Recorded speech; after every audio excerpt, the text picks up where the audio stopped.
নমস্কার বন্ধুরা, জয়ী সংসারের একটি নতুন ব্লগে তোমাদের স্বাগতম। আশা করি তোমরা সকলেই ভালো আছো। এখন সকালবেলা আমরা রেডি হয়ে গেছি, যাচ্ছি এখন আমার মামা বাড়ির উদ্দেশ্যে। দিদার আজকে কাজ, কালকে কাজ শ্রাদ্ধের কাজ হয়ে গেছে, আজকে মৎস্যমুখ এই সমস্ত নিয়ম কাজ।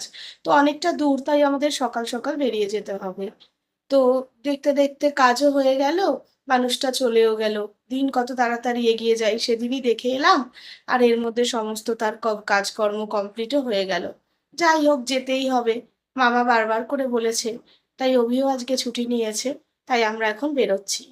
যাই, রাস্তায় যতদূর পারবো মামার বাড়ি কেমন তোমাদেরকে দেখাবো, আমার মামার বাড়ি যতটুকুনি পারবো তোমাদের সঙ্গে শেয়ার করবো। এখন আসি।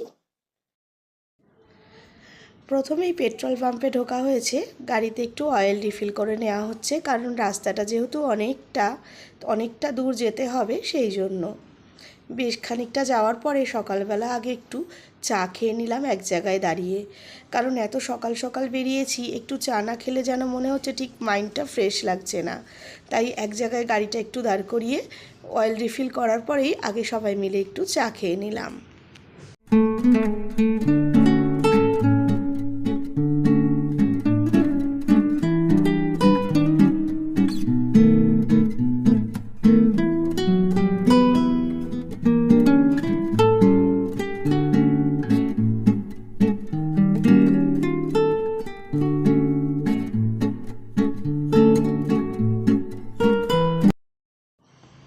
বেশ খানিকটা পথ যাওয়ার পরে আমরা আবার একটু দাঁড়ালাম, একটু জল, চা, অল্প কিছু স্ন্যাক্স, এই সমস্ত খাওয়া দাওয়া, হালকা করে একটু ব্রেকফাস্ট করে আবার আমরা রওনা দেব।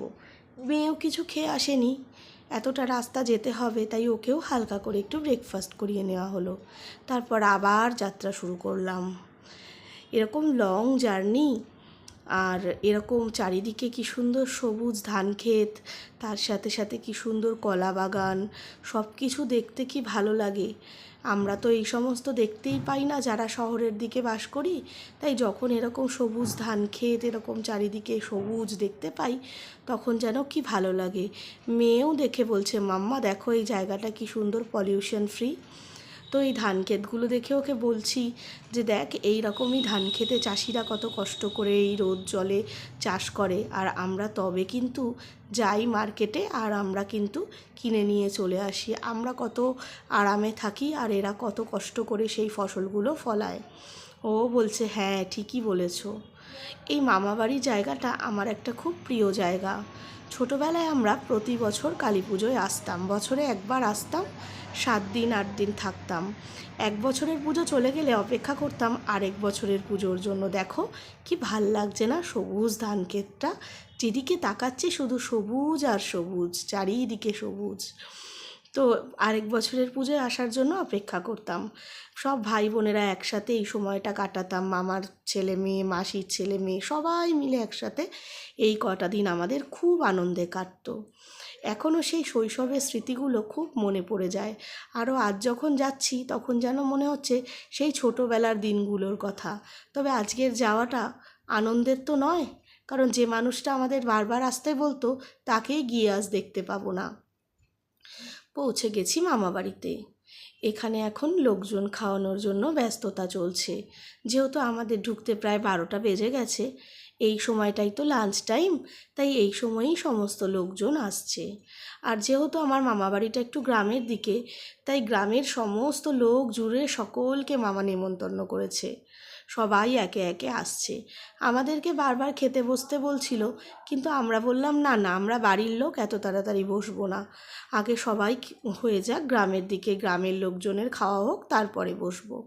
আমরা তাই দাঁড়িয়ে দাঁড়িয়ে এখানে দেখছিলাম যে এখানে একটা নিরামিষের প্যান্ডেল হয়েছে, একটা আঁশের প্যান্ডেল হয়েছে, মানে ননভেজ আর ভেজ।